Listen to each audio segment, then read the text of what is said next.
Amém, irmãos? Glória a Deus. Então, teremos essa nossa conferência UP. UP, né, é uma sigla para Unidos com Propósito. Amém? Unidos com propósito. E UP é acima, é subir, é ir além. Então, cremos que nossa juventude vão provar dias onde eles estarão unidos aqui com propósito. E o Senhor vai elevar eles para um novo nível. Amém? E hoje vamos esquentar um pouquinho as turbinas aqui com o Senhor. Tem tanta coisa no meu coração que eu quero ligar o modo, seja o que Deus quiser. Porque se eu ficar só confiando na minha mente, pode ser que eu atrapalhe o que o Senhor quer fazer com você. Mas eu fui jovem dentro da igreja, eu cresci dentro da palavra da fé. Eu tive a honra de ter esse tipo de experiência, oportunidade. E o meu líder de jovens hoje é o meu pastor, né? O pastor Humberto era o meu líder de jovens. E durante um tempo ele, como pastor auxiliar, conduzia os jovens. E eu sempre levo no meu coração um dos assuntos que o pastor tinha com muita relevância. E aquilo foi muito determinante para a minha vida. O pastor era insistente em um texto da palavra de Deus. Eu quero começar por ele, que é em Jeremias 29, 11. Jeremias 29, versículo 11. Abre lá, por favor. Abre lá não, acompanha na tela, por favor. Alguns versículos eu vou pedir para você abrir, outros a gente vai acompanhar na tela. Jeremias 29, 11, aqui o Senhor dizendo, Ele diz, olha, eu é que sei que pensamentos tenho a respeito de vocês. Pensamento aqui seria a mesma palavra para propósito, amém? É o Senhor dizendo, eu, o Senhor, é que sei que propósito tenho ao teu respeito, amém?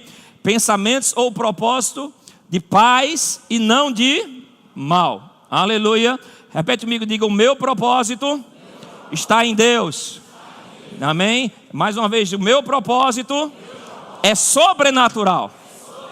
Isso é simples, mas tem um valor prático muito grande para a gente. Ele diz, olha, não de mal, para dar-lhes um futuro e uma esperança. Amém? Quem tem propósito vai ter também uma visão, vai ter certeza de que seu futuro é abençoado. Amém? Vai ter uma esperança. E esperança, irmãos, hoje em dia é uma riqueza. Muita gente vivendo sem expectativa de que algo vai acontecer. Você, quando entregou a sua vida a Jesus, você não entregou a vida a Jesus só para entrar num clube religioso e viver agora cheio de rituais, de protocolos, de formas. Você aceitou a vida de Deus para você. Amém? E a vida de Deus não se limita a uma religião. Amém? A vida de Deus é um poder para você ser luz aí fora. Aleluia. E Deus, Ele te criou com um propósito. Propósito é a intenção de Deus quando criou você. É o que estava no coração de Deus quando Ele desenhou você. Você não é um acidente. Eu quero repetir isso, você não é um acidente.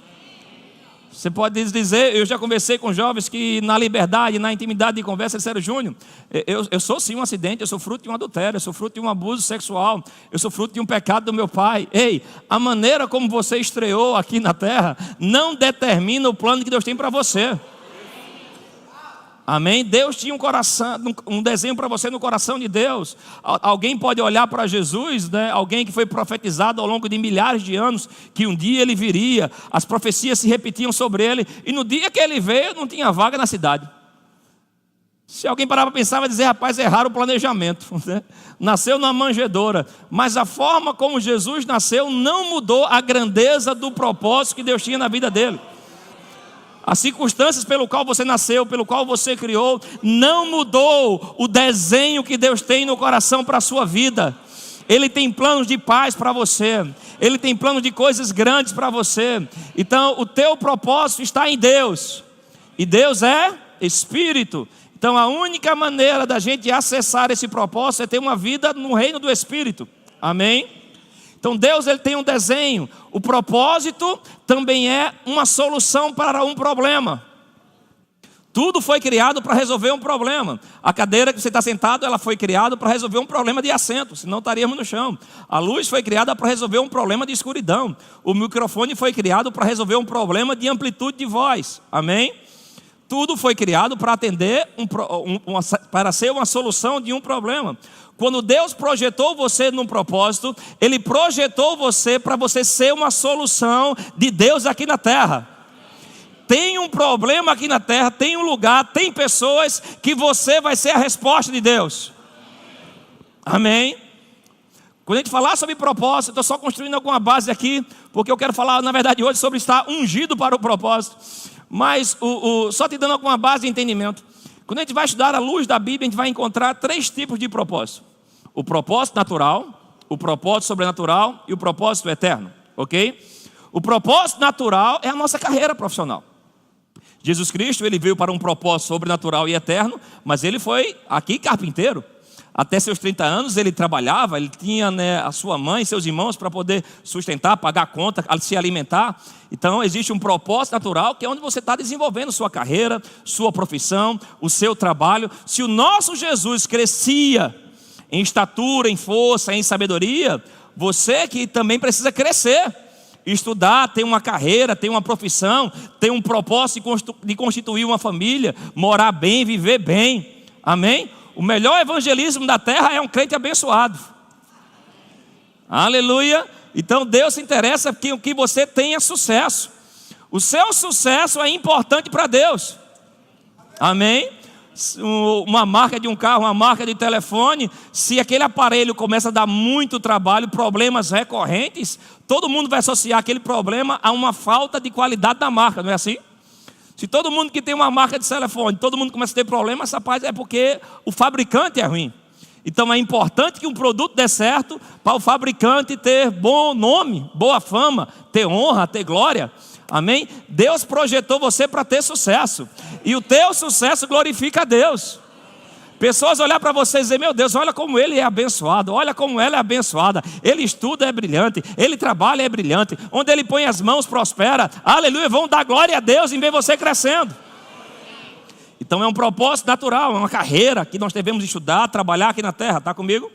Mas existe propósito sobrenatural, que tem problemas que Deus colocou você aqui na terra para resolver, que está dentro do coração de Deus.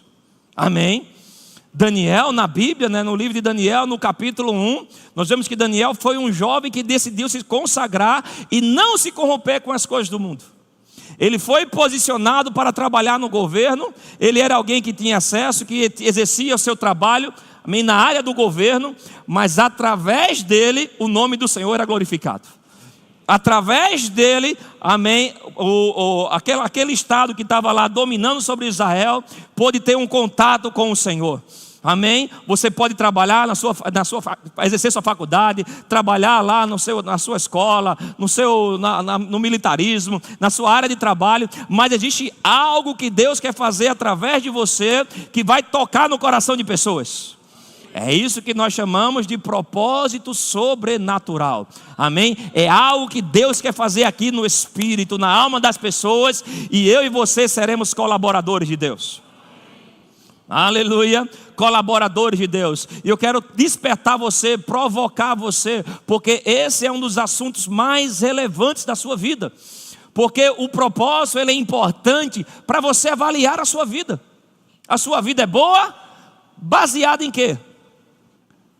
Ah, Júnior, eu tenho muitos seguidores na internet, a minha vida ficou boa. Ah, Júnior, eu tô com o extrato da conta está bem, a minha vida é boa. Ah, Júnior, eu comprei uma casa na praia, a minha vida é boa. É nisso que você avalia as coisas do mundo? Você crê que Jesus Cristo teve sucesso? Jesus Cristo não fez família, não comprou casa na praia. O que ele tinha de seguidores era 12. Tinha uns 120 que dava like, mas um 12 era quem comentava. Aleluia. Ele não deixou herança. Se de pegar o que o mundo avalia como sucesso, Jesus Cristo não realizou. Mas a vida dele mudou a nossa história. A vida dele mudou o nosso destino, mudou nossa eternidade. Aleluia, ele teve sucesso dentro dos planos de Deus.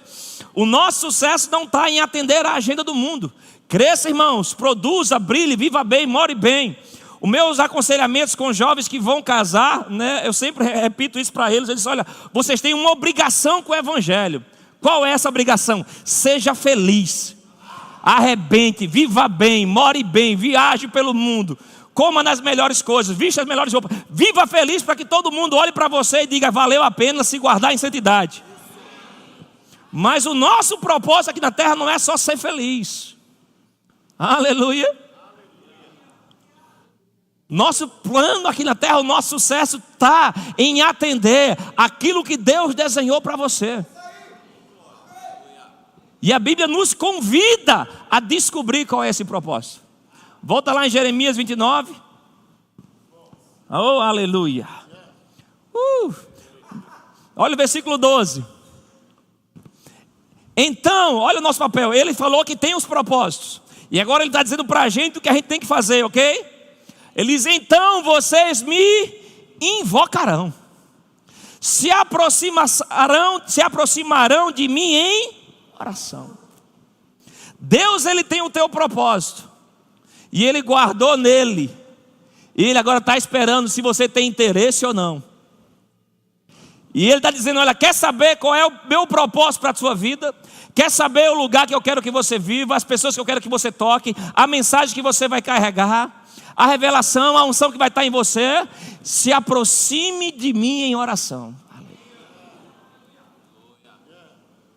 Busca-me. Se tenha interesse, vocês se aproximarão de mim em oração, e eu os ouvirei. Já parou para pensar na honra que é, irmãos? O Deus Todo-Poderoso, o Criador do Universo, aquele que a nossa Bíblia diz que Ele colocou as estrelas com a ponta do dedo.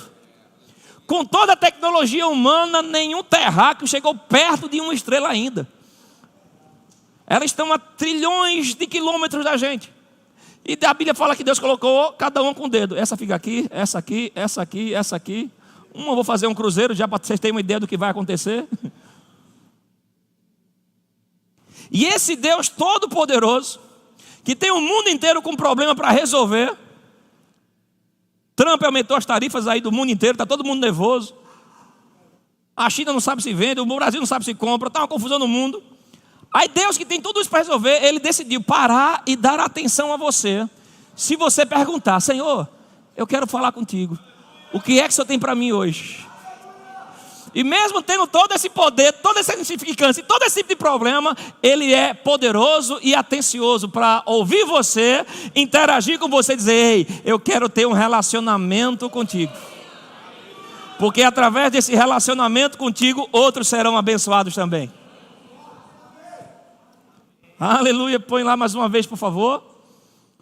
Vocês me invocarão, se aproximarão de mim em oração, e eu os ouvirei. 13, por favor. Vocês me buscarão e me acharão quando me buscarem de todo o coração. E a pergunta que eu quero fazer para você, jovem principalmente, se você está aqui e não atende aos critérios, mas se sente jovem, essa palavra também é para você, amém? Receba essa palavra, Adi, receba essa palavra, Erivan, aleluia. Pegue no seu espírito isso aí. Deus confia no teu coração. Não estou perguntando se você confia no coração de Deus. Eu estou perguntando, Deus confia no teu coração?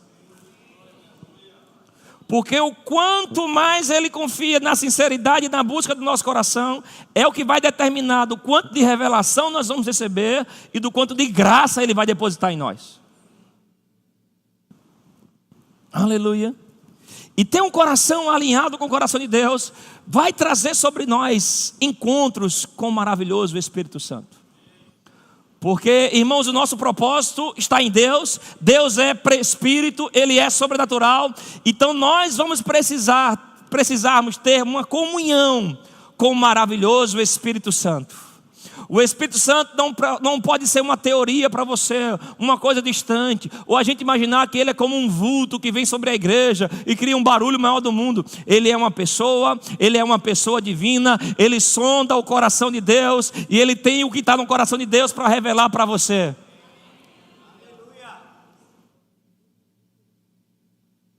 Lá em Êxodo 33, Moisés está vivendo o propósito dele. E após conseguir tirar o povo lá do Egito, ele está agora no deserto. E ele pede ao Senhor, não me faça sair daqui, se a sua presença não for comigo. E o Senhor diz: a minha presença vai com você, eu vou te dar descanso.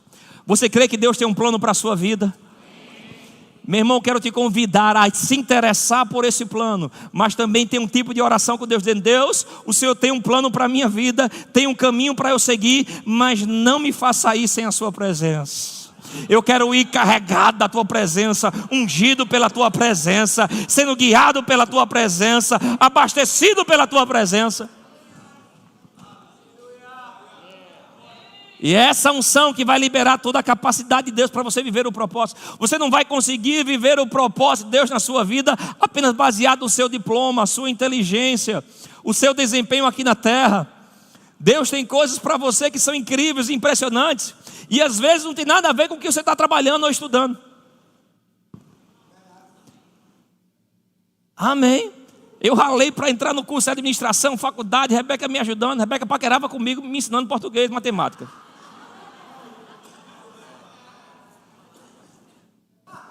Eu me fazia de burro, eu não estou entendendo, repete.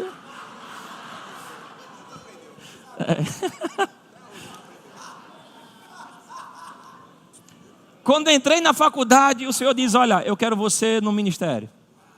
O pastor Humberto, quando me chamou, ele fez: Júnior, é melhor tu ser pastor do que ser administrador, não vai dar certo para tu não. Mas quando eu falo de propósito sobrenatural, não é só ser um pregador. Se você for estudar a sua Bíblia, os grandes milagres da Bíblia, você pega o livro de Atos, não tem nenhum relato de milagre dentro da igreja. O mais perto da igreja é da Porta Formosa, do lado de fora.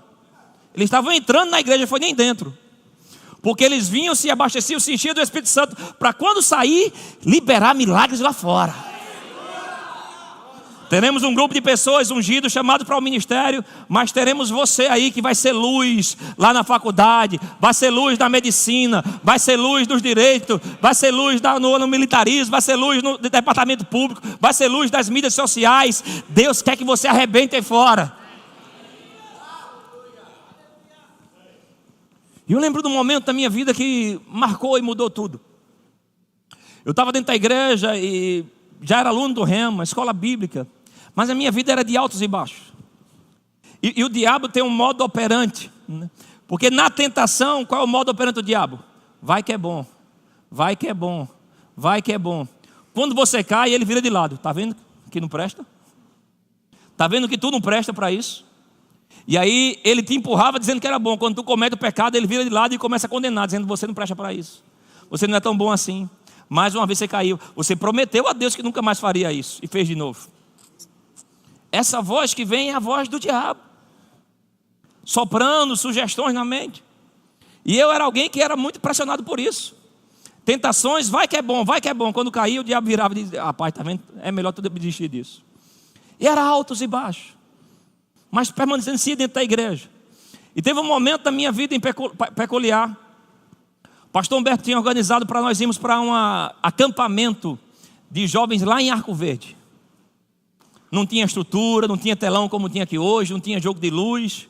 Era uma faculdade emprestada, num salão pequeno, quente. Mas de alguma maneira se juntou lá jovens que tinham uma paixão pelo Senhor, que era uma coisa absurda, impressionante. Eu não tinha dinheiro para pagar aquela viagem. Eu tinha juntado a minha mala para ir para Santa Maria do Cambucá dançar forró. Aí a galera se reuniu, cada um pagou um pouco, pararam a van na porta de casa e disseram: não, tu vai com a gente. E eu fui com a roupa de camisa xadrez, roupa de forró, para o acampamento. Quando chegou lá, o louvor começava. Tinha uma paixão tão grande naquela juventude, um clamor tão grande pelo Senhor,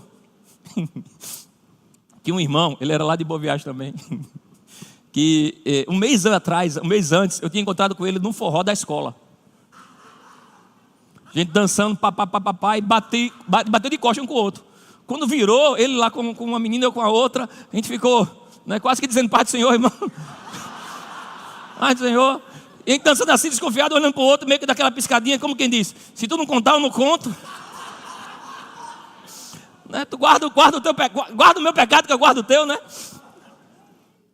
Aí só que ele estava lá também, e desde a primeira reunião, Jesus pegou ele. Eu ficava mais no meio assim, ele ficava lá atrás. Desde a primeira reunião, ele se quebrantava, ele caía no chão. Mas ele gritava, ele clamava por Jesus, e aquilo me causava arrepios. E no meu coração dizia: Senhor, o Senhor está fazendo com ele, faz comigo também. E o profeta Gilson Lima profetizando, orando por todo mundo, impondo as mãos de todo mundo caía na unção. Um do meu lado caía na unção, o outro do outro lado caía na unção. E o Senhor, né, quase que eu dizia: Senhor, eu estou aqui. Né, ele vinha para cá, e nada. Segunda, terceira, quarta reunião. Eram cultos, irmãos, que ia até 3 horas da tarde. Jovens lá, e irmãos, a gente não sentia fome. Mas também quando dizia: acabou o culto, acabou. Blá, blá, blá, blá. Mas era um estado de graça que segurava a gente, que era impressionante. Mas teve um daquele momento que o Gilson veio e corou para o cara do meu lado e caiu. O de cá caiu. O de lá também conhecia os pecados, pegou ele. E comigo nada. Ele acho que foi um dos poucos que ele não impôs as mãos naquela reunião. E no meu coração aquele sentimento de vazio. Eu fiz: Senhor, já que ele não veio, vai ter que ser, eu tenho que ir até o Senhor mesmo, né? E eu lembro de fechar os meus olhos. E eu lembrava das aulas do Rema, que falava sobre o poder da confissão de fé. De você falar não para convencer Deus, mas para convencer o teu coração. Eu comecei a fechar os meus olhos, e era tão frio quando eu dizia isso, mas eu estava me esforçando, dizia: não, a hora vai pegar. Eu dizia: Senhor, eu te amo. Mas sabe o que você diz e parece que a palavra saiu daqui e caiu, puf, não teve força. Mas de olho fechado eu repetia: Senhor, eu te amo. Mas você vai declarando a confissão de fé. A confissão de fé, ela tem um poder de retroalimentação. Como assim? A fé vem pelo? E ouvir o quê? A voz mais importante para a sua fé é a sua voz.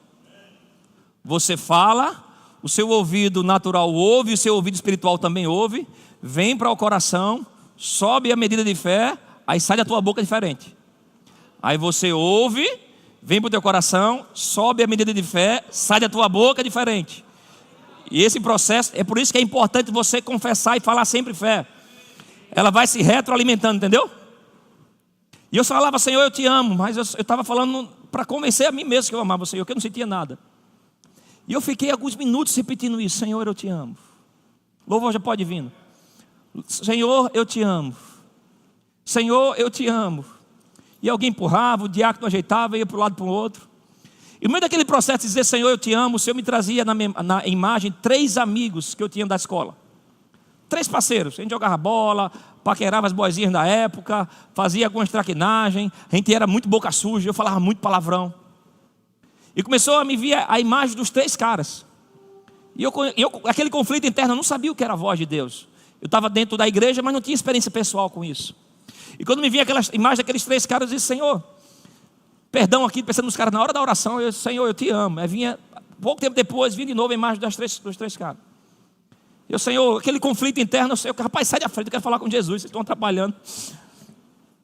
E eu comecei a entender, porque vinha um sopro, para mim é como se fosse um sussurro naquele momento. E me vinha a palavra renúncia. Renuncia a eles. Eu comecei a entender: eu estou orando, dizendo que amo o Senhor, mas esses 3 amigos parece que estão atrapalhando o meu amor pelo Senhor. São os caras bacanas, mas não são as pessoas de Deus para o meu propósito. Eu não tinha essa plena revelação naquele momento. E eu, em meio àquela oração, disse: Senhor, se é isso, eu quero renunciar hoje, esse tipo de amizade, que me faz pecar, falar palavrão, me leva. Senhor, por amor ao Senhor, eu abro mão deles. Quando eu voltei a me concentrar e dizer: Senhor, eu te amo, a força daquilo já estava diferente. Quando eu falava, eu já sentia: Senhor, meu coração está conectado com o teu, eu te amo, eu te amo, eu te amo. É interessante que naquela madrugada, eu vou te falar o que aconteceu um pouco depois, que eu renunciei àquelas amizades. O que eu tenho na memória é ficarmos de madrugada conversando, eu, Ricardo e um outro amigo nosso. E foi aquele momento que meu coração se ligou com o coração do pastor Ricardo, e a nossa amizade já durou mais de 25 anos, mas despertou naquele acampamento, quando eu abri mão de amizades erradas, e o Senhor me mostrou amizades que tinham a ver com o propósito. Porque muitas vezes, antes de Deus te revelar a plenitude do teu propósito, Ele vai te revelar pessoas que vão despertar o teu propósito. Por isso pessoas são importantes, por isso a geografia onde você congrega, a cidade que você mora, porque Deus te colocou nesse tempo, nesse lugar, porque aqui Ele vai despertar o teu propósito através de pessoas. E eu voltei para o meu momento com o Senhor, dizendo: Senhor, eu te amo, Senhor, eu te amo. E teve uma hora que aquilo estava tão forte em mim, tinha tanta convicção no meu coração, que eu já não estava mais falando como palavra lançada ao vento. Cada vez que eu dizia: Senhor, eu te amo, aquilo vinha com uma força de verdade que me fazia tremer. Eu estava convicto: Senhor, eu te amo, eu te amo. Eu abro mão, eu renuncio tudo. E cada vez que eu declarava esse amor, é como se o Espírito Santo tivesse vindo com o fogo dele, queimando impureza. Sabe quando Isaías vê a glória do Senhor, ele diz: ai de mim, sou um homem de lábios impuros.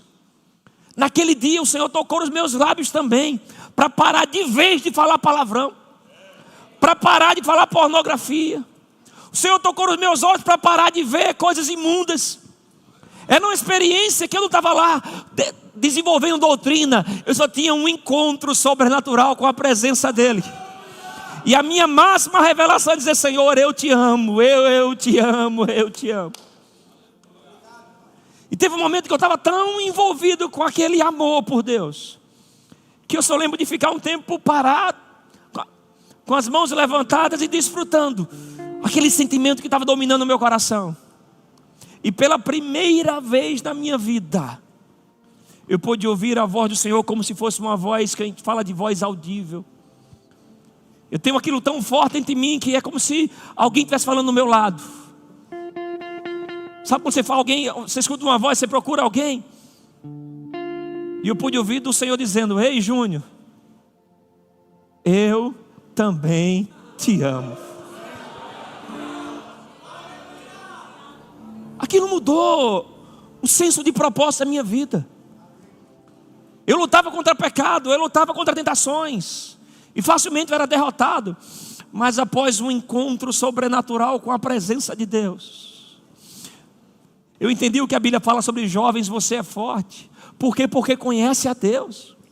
Quando a Bíblia fala de força, não é a força do seu braço, não é a força da sua personalidade difícil, é a força do encontro sobrenatural com o Espírito Santo, que libera em você uma graça para você andar em santidade, para andar nos propósitos de Deus. Que aquelas tentações que facilmente atraía você, você diz agora: eu não vivo mais por prazer, eu vivo por propósito. Aquilo causou uma mudança na minha vida. Eu voltei para o Rema e deixei de ser o último aluno para ser o primeiro. Uma paixão, uma conexão com a minha liderança. Eu brinco dizendo que eu sou um jovem que ajudou muito o pastor Humberto a crescer, porque por causa de mim o pastor Humberto teve que orar mais, ler mais a Bíblia, perdoar mais.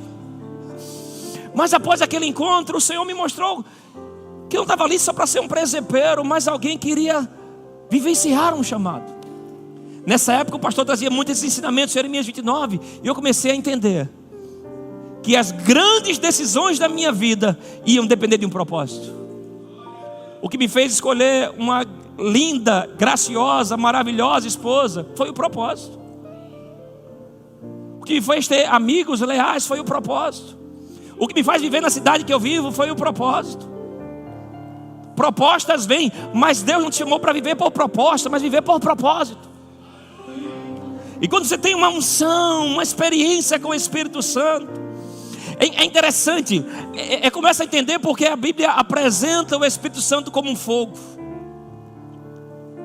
É porque de alguma maneira ele começa a incendiar o coração da gente. Sabe quando a Bíblia fala que Jesus Cristo apareceu para os discípulos lá no caminho, e disse que quando Jesus falava após a ressurreição, o coração deles queimava. De alguma maneira, a melhor maneira que a gente tem de explicar esse encontro com o Espírito Santo é dizer: olha, eu não sei dizer, mas dentro de mim queima uma paixão pela presença dele.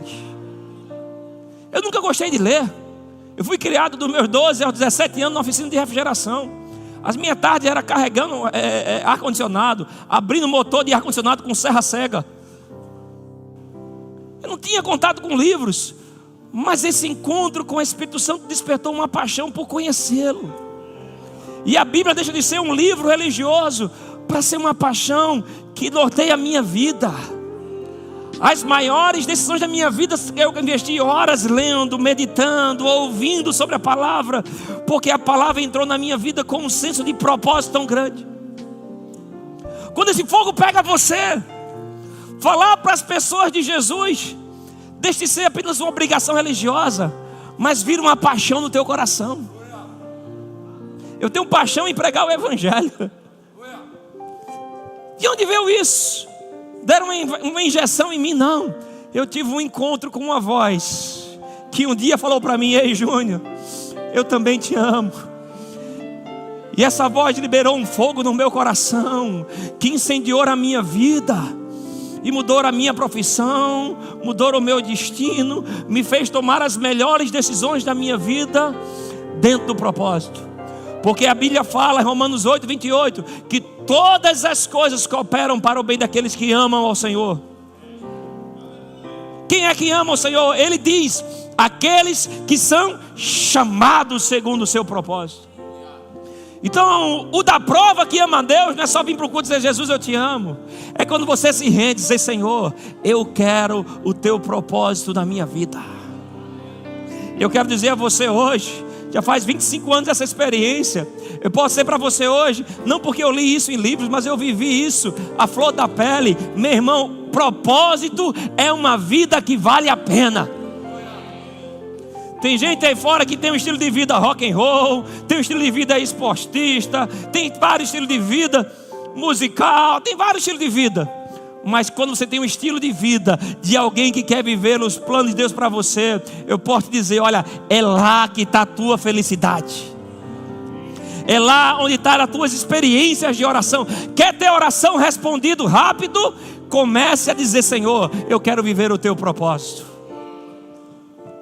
Quer ter experiência com a voz sobrenatural de Deus? Alguns estão no evangelho há tanto tempo e a voz de Deus parece uma coisa mística, distante. Eu quero dizer para você: Deus é real. Deus tem interesse em te ouvir e falar com você. O que às vezes deixa isso distante é que falta um alinhamento de coração.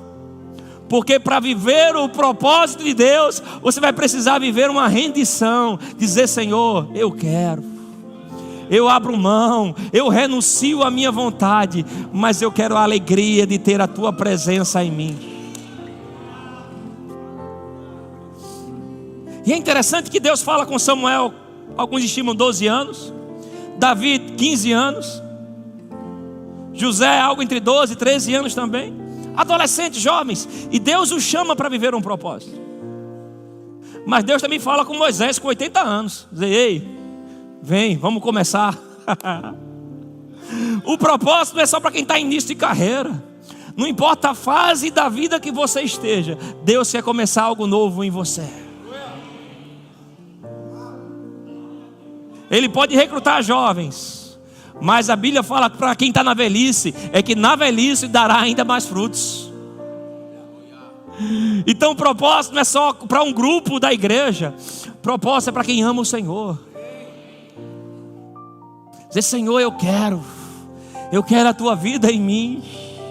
Eu quero ter experiências com o Senhor, e onde eu for, liberar essas experiências para os outros. Eu estava me arrumando e encontrei essa pulseira. Há uns 15 dias atrás recebemos um grupo de alunos aqui, e foi uma experiência com Deus incrível. E eles disseram que eles recebem algumas pulseiras para algumas ações missionárias deles. E essa tinha um valor, e essa tinha escrito algo.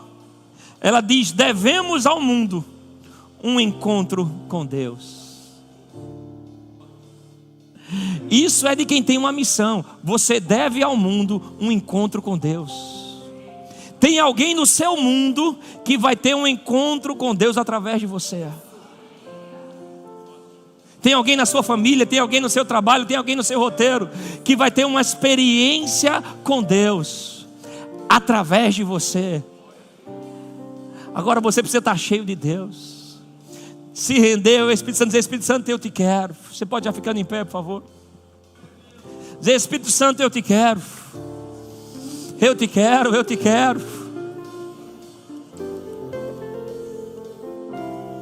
Eu quero uma experiência sobrenatural com o Senhor. Eu quero abrir mão da minha vontade para ter a tua vontade. Eu quero queimar com o fogo da tua presença. De alguma maneira, todos aqueles que tiveram uma experiência com o fogo de Deus na Bíblia tiveram uma mudança. Às vezes que Deus se apresentou como fogo, Aqueles que foram tocados pelo fogo tiveram uma mudança. Pedro negou Jesus 3 vezes, moral baixa, envergonhado, fugindo. O Senhor ressuscita, chama ele, fala para ele: sei, pastorei as minhas ovelhas, mas nada acontece. Até um dia que ele está reunido com os irmãos e o Espírito Santo vem sobre ele como que um fogo, e ele é batizado, cheio do Espírito Santo. E depois que ele tem uma experiência com o Senhor, o cara que negou Jesus se levanta numa ousadia. Ele negou Jesus para 3 servas, e agora ele está falando para o chefe das servas, dizendo: ei, vocês mataram o Redentor. E ele prega uma mensagem dura, mas tão cheia do Espírito Santo, que para quem ele negou Jesus, agora ele converte 3.000 almas. Ei, você precisa de uma experiência com fogo que vai mudar a tua história. Isaías tem uma experiência com fogo, e ele diz: ai de mim, sou homem de lábios impuros. Vem um anjo com a brasa queimando, toca a boca dele, e aquele homem que tinha boca suja vira o maior profeta messiânico. Aleluia. Oh, aleluia. Você precisa ter uma experiência com o fogo sobrenatural do Senhor. Você precisa ter uma experiência com esse fogo sobrenatural. Aleluia. Queimar na presença de Deus, deixar o fogo dele vir sobre você. Aleluia. Como que um fogo, irmão, como que um fogo, aleluia, incendiando o seu coração, despertando em você uma nova paixão por Jesus. Aleluia, aleluia.